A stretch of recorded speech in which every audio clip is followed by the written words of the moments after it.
안녕하세요. 저는 30대 후반 남자입니다. 지방 대기업에 다니고 있으며 현재 연봉은 7천 정도로 생활에는 크게 부족하지도 않은 생활을 하고 있습니다. 20대 후반의 주변 사람들의 소개로 지금의 아내를 만나게 되었고 짧은 연애 기간 동안 마누라가 임신을 하게 되어 결혼까지 하게 되었습니다.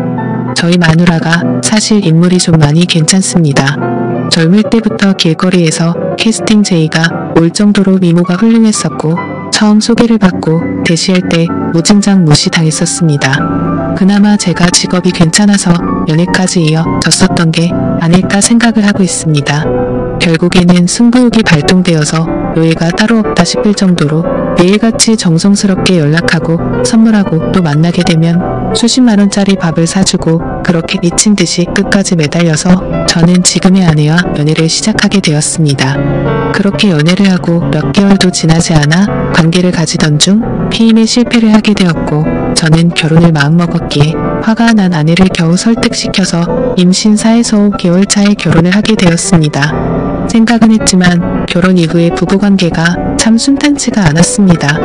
나 때문에 자기 인생을 망쳤다며 매일같이 저를 가만히 두지를 않았습니다. 가끔씩은 술을 마시고 폭력도 행사했습니다. 여자가 때린다고 얼마나 아프겠냐마는 그래도 저는 자존감이 너무 낮아졌습니다. 그래서 그렇게 아내가 화를 내고 짜증을 부리는 때이면 잠시 풀어줄 수 있는 방법이 비싸고 좋은 곳에서 분위기 좋은 외식이나 선물을 해주는 것이었습니다. 그렇게 하면 잠시는 풀렸는데 그게 또 오래가지는 못했습니다. 그렇게 저는 호구 같은 생활을 이어나가고 있었고 결혼을 한 뒤 아이를 낳고 나서부터는 아내와의 잠자리가 소홀해지기 시작했습니다. 아내는 이런저런 이유를 대더라고요. 아이 때문에 못한다. 살 빼우면 해준다. 피임 안 하면 안 된다. 결국 저는 결혼을 하고 나서 아내와의 관계를 이런저런 이유로 하지 못했습니다. 그래서 아내와 대화를 나누었고 고민 끝에 피임 기구를 시술했습니다. 하지만 그렇게까지 했음에도 아내는 관계를 거부했습니다. 진짜 결혼 이후에 1년에 겨우 한두 번 할까 말까였습니다. 혼자서 해결하는 것도 하루 이틀이지. 제가 이렇게 무시받고 천대받으려고 결혼을 했나 싶고 스스로가 한심하기도 했습니다. 그렇다고 저는 아내를 두고 바람을 필 생각은 전혀 하지를 않았습니다. 어린 시절 부모가 이혼하시고 병든 아버지를 봉양하며 호련 단신 고아처럼 살면서 가족이나 가정에 대한 소중함을 누구보다도 잘 알고 절실했었기에 저는 그럴 수가 없었습니다. 그리고 여자 나오는 술집에 2차도 안 갔습니다. 결코 저는 단 한 번도 한눈 팔지 않았습니다. 그렇게 저는 집과 회사를 왔다 갔다 하며 기계 같은 삶을 반복하며 살았습니다. 그러던 어느 날 아내가 대뜸 차가 낡았다며 차를 바꿔 달라는 겁니다. 그래서 아직 더 탈 수 있을 것 같고 집에서 살림하면서 지내는데 좋은 차가 필요했냐며 다음에 차를 바꾸는 게 어떻겠냐고 이야기를 했습니다. 그랬더니 이런저런 트집을 잡으면서 아주 그냥 마음먹고 그러는지 몇 날며 실을 저를 못살게 하는 겁니다. 그렇게 며칠이 지났고 남자들에게도 뭔가의 촉이라고 할까요? 냉랭한 기류가 흐를 때 갑자기 새한 느낌이 들었습니다. 저는 뭔가 찜찜한 마음에 아내의 휴대폰을 몰래 훔쳐보게 되었습니다. 휴대폰에는 낯선 남자와 나눈 대화가 있었습니다. 정말 그걸 보는 순간 피가 역류하는 기분이 들더군요. 나에게는 전혀 해주지 않았던 말들, 그 다정한 말들, 남편이 들어야 했던 말들을 다른 남자와 나누고 있었습니다. 그래서 거실 밖으로 나와 일단 마음을 가다듬고 아내에게 물어봤습니다. 내가 아내의 휴대폰을 들이밀면서 이 남자 누구냐고 물었습니다. 처음에는 발뺌을 하려고 하는지 횡설수설하다가 증거를 들이대고 있으니 그냥 만나는 남자라고 자백을 했습니다. 정말 그 말을 듣는 순간 망치로 머리를 맞은 기분이 들었고 손이 덜덜 떨리더라고요. 제가 다시 물었습니다. 그러니까 그게 누구냐고. 그러자 아내는 저의 절친인 친구의 이름을 말하더군요. 정말 믿어지지 않았고 도저히 현실인지 꿈인지 구분이 안 갈 정도로 큰 충격을 받게 되었습니다. 그래서 지금 내 친구와 바람핀 거 맞냐? 잠자리까지 가진 거 맞냐고 하니까 잠시의 정적이 흐른 뒤에 맞다고 말을 하더라고요. 어떻게 이런 상황이 만들어진 거냐고 물어보니 제 친구와 아내는 평소 사소한 연락을 주고받았고 처음에는 별다른 감정이 없었고 식사나 하려고 만났는데 제 친구의 제안으로 그날 함께 술을 마셨고 사고를 쳐버렸다고 말하더군요. 저는 그 당당한 모습에 너무 미친 듯이 화가 났고 결혼 후 처음으로 아내에게 욕을 퍼부었습니다.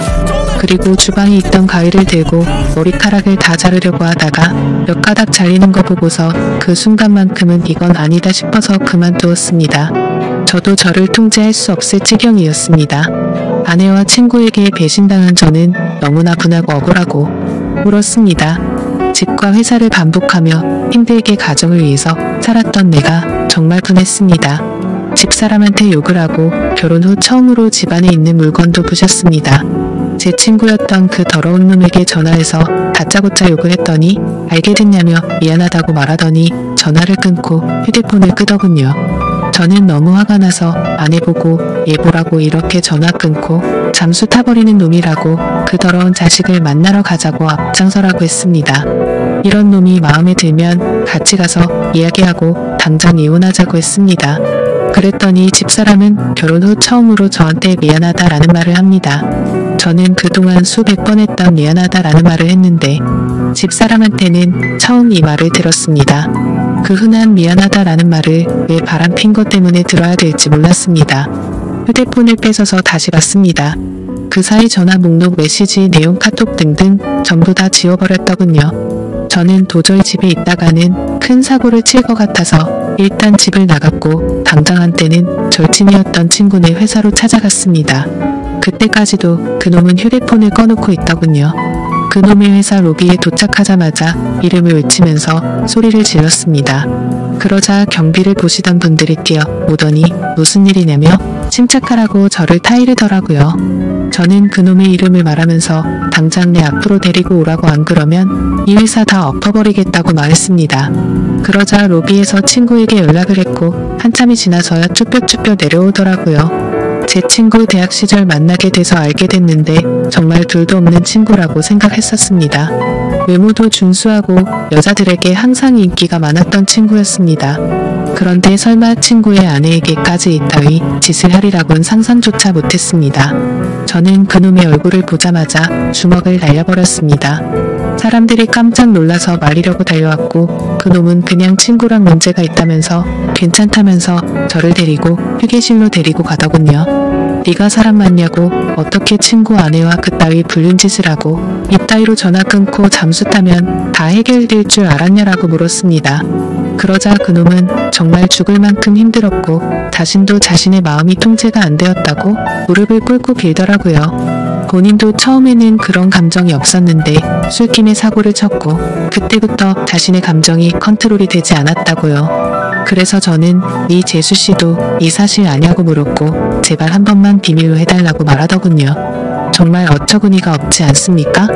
친구 아내를 데리고 그딴 짓을 한 놈이 자신의 가정은 지키고 싶었나 봅니다. 전 그 자리에서 그놈 아내에게 전화해서 이 사실을 다 말해줬고 앞으로 평생 내 눈에 띄지 말라고 말하고 인연을 끊어버렸습니다. 그렇게 하고 집에 들어오니 저녁이 다 되어 있더군요. 근데 집사람이 갑자기 돌변을 했더군요. 그 사람 회사까지 찾아갔냐며 그냥 그 친구와의 관계도 다 끝났다면서 갑자기 또 큰 소리를 칩니다. 너 이거 하나 때문에 앞으로 내 위에 서려고 하지 마라. 딱 이런 자세로 저에게 그대로 이야기했습니다. 그러면서 당당하게 짐을 싸서 친정으로 가더군요. 몇 시간 후 장모님이 전화가 옵니다. 자기 딸이 왜 집으로 왔냐고 물어봅니다. 저는 엄마 없이 자라서 장모님을 어머님이라고 불렀고 정말 친어머니 못지않게 모시고 바뀌면서 어머님을 모셨습니다. 저는 있었던 사실을 이야기했습니다. 그랬더니 장모님 첫마디가 왜 휴대폰을 뒤져서 이 사단을 만드냐, 자네 친구도 문제다, 왜 그런 친구를 사귀어서 이런 상황을 만드냐 이렇게 말하더라고요. 꼭지가 돌았습니다. 정말 친어머니처럼 모셨고 그렇게 저를 아끼시던 분이 어떻게 이런 상황에 저런 말씀을 하실 수가 있을까 도저히 이해가 되지 않았습니다. 그러고 평소 다툼을 하면 항상 제 편을 들어주고 조언을 해주던 처형한테 전화를 했습니다. 혹시나 내 편일 줄 알고? 하지만 이미 소식을 들은 처형도 바람핀 건 잘못한 거 맞지만 제부도 머리카락을 자르려고 했다면서요? 바람핀 거랑 그런 행동은 따로 봐야 되는 거 아닌가요? 그리고 제부도 사회생활하면서 어디 가서 이타하거나 바람핀 적 없어요? 라고 합니다. 자, 어이가 없고 기분이 더 더러워지더군요. 더 이상 이런 인간들과는 대화를 할 수 없다는 생각이 들었습니다. 수년간 저는 그 사람들을 가족이라고 생각했습니다. 하지만 집사람뿐만 아니고 그 가족들에게도 저는 그냥 돈 벌어오는 길이었던 겁니다. 친정에도 제가 큰 돈을 몇 번이고 도움을 줬었거든요. 더 이상 기댈 곳이 없었습니다. 그날 저녁 아직 미취학인 둘째 아이가 엄마가 없다며 옵니다. 그 우는 모습을 보니 어릴 적 제가 생각이 났습니다. 아이는 엄마한테 전화해달라고 저를 보챘고 저는 어쩔 수 없이 전화를 해서 바꿔줬습니다. 다음 날부터 저는 현실을 직시하고 아이들을 챙기고 유치원 보내고 학교 보내고 정말 새벽부터 일어나서 분주히 움직였습니다. 둘째 머리 묶어주고 옷 입히고 하는데 너무 서툴러서 힘이 들더라고요. 그렇게 3일이 지나 장모님 한테 전화가 와서는 집사람과 집에 온다는 것이었습니다. 퇴근 후 같이 앉아서 이야기를 했습니다. 장모님은 이미 상황은 벌어졌고 되돌릴 수 있는 방법은 없는데 어게 할 거냐고 제게 물었습니다. 이혼하길 바라는 거냐? 아니면 용서를 하고 살 거냐? 라고 하는데 집사람 표정은 절대로 잘못한 기색이 없습니다.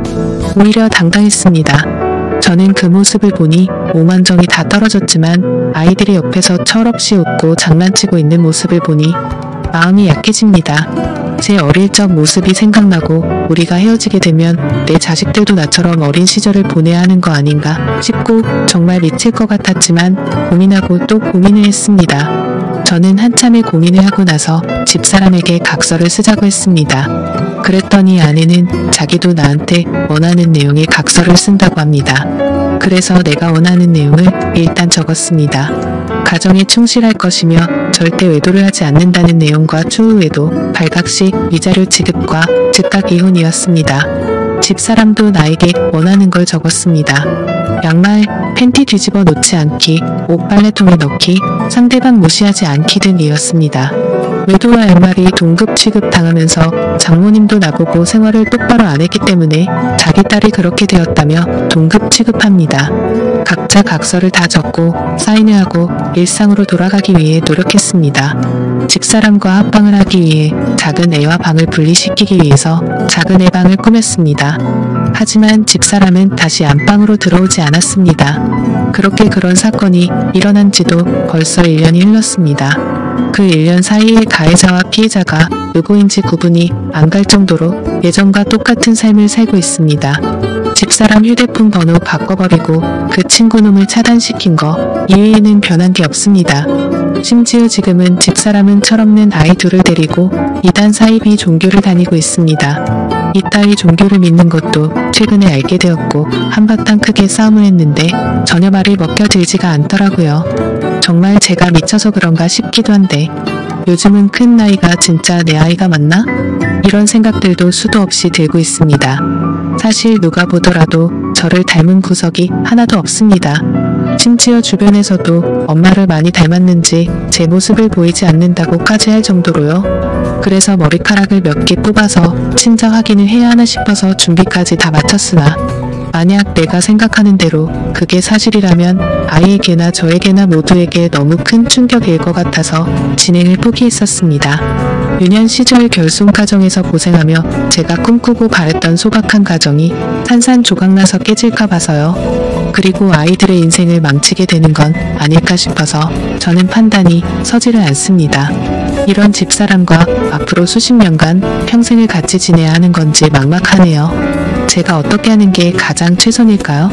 많은 분들께서 좋은 말씀 주시면 좋겠습니다. 감사합니다.